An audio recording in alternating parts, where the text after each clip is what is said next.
Hi, AT from CNC at Home. I'd done an experiment where I had painted this yellow summer squash onto some tiles, and then I put the fluorescent orange on top of it, and the fluorescent orange cracked and bubbled and did all sorts of weird things. So I thought I'd try a few more experiments. So I'm putting down a coat of the summer squash, and last time I let it dry for a good half hour, 45 minutes, and I had this issue, so this time I let it sit for maybe 5 minutes, and I'm going to put another coat on with the fluorescent orange here and see how it does. See if it blends in, see if it does the funky cracking thing or not.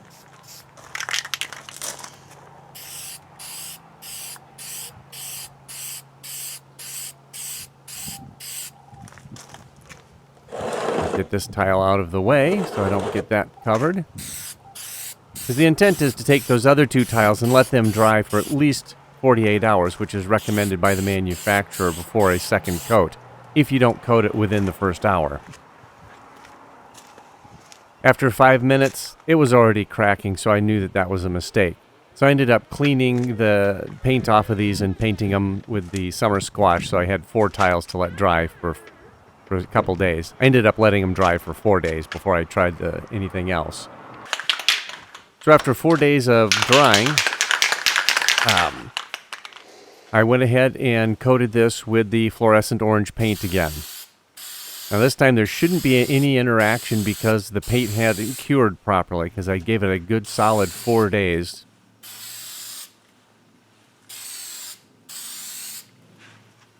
After letting this one sit for about 5 minutes, everything looked good. I went ahead and rotated my board and got the other 3 tiles painted orange.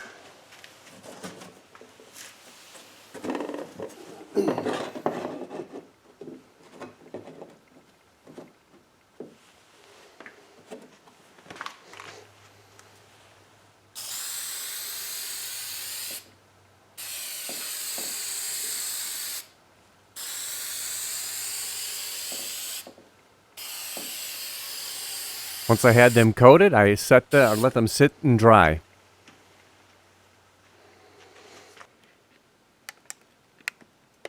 After just a few minutes, I noticed that one of the tiles had started to bubble up.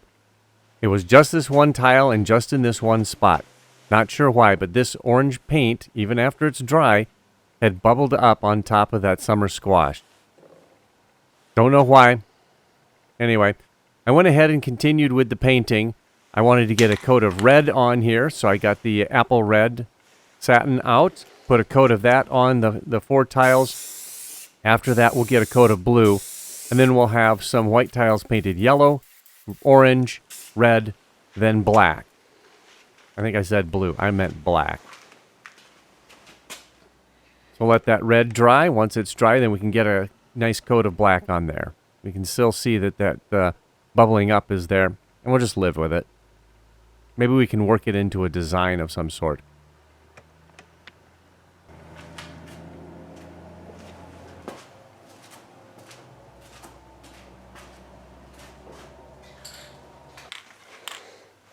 Now that the tiles are dry, let's put a coat of glossy black on there, and then let that dry, and these will be ready for the laser.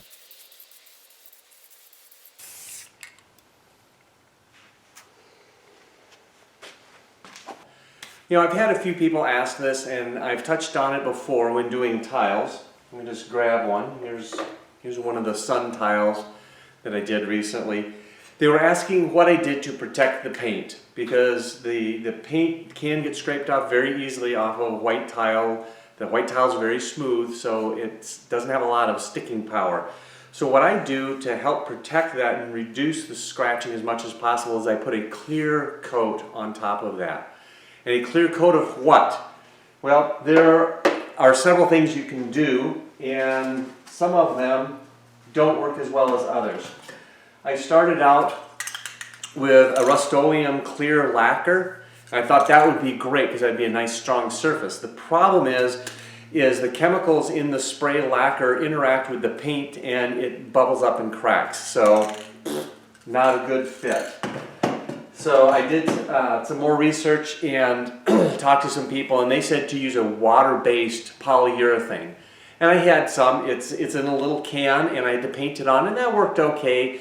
It just on that small area, it was hard to get a nice even coat. I was using cheap brushes, and I prefer to use a spray if I could. So I found a company that had, that I could buy locally. It's Varathane, and it's their ultimate polyurethane, and it's water-based. You can get that right on here. See, it's water-based. So that's the important key. And this works pretty well when it sprays. The nozzle likes to get clogged up, so that takes a little bit of cleaning, but this works really well. I also wanted to try another Rust-Oleum product. It's a Painter's Touch, and it's their Ultra Cover Gloss Clear. It's basically like the clear lacquer. It did the exact same thing, even though I did a test. Let me go grab that.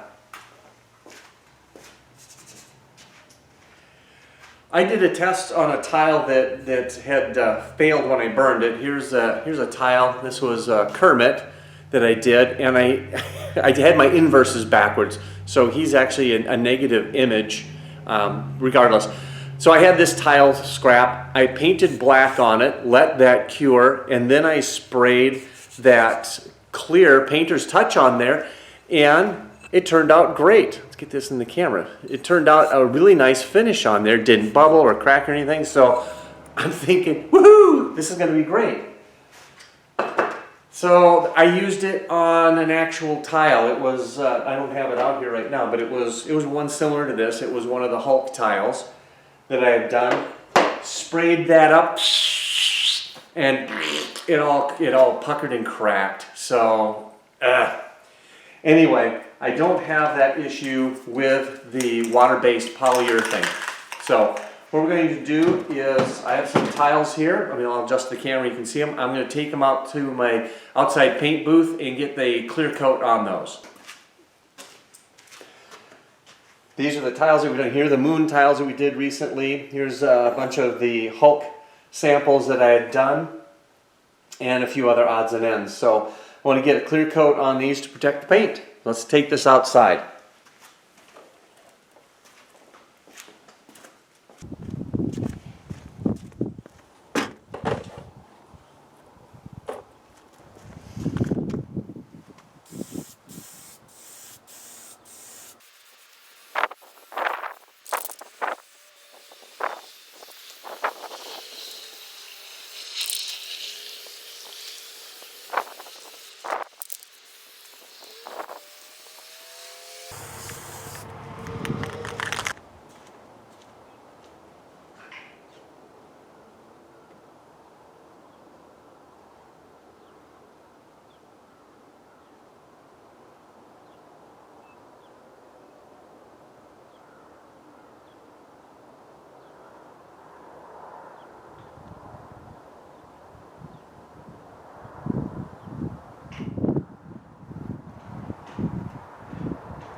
Oops. I added this sausage picture because my daughter said it would make the video funny.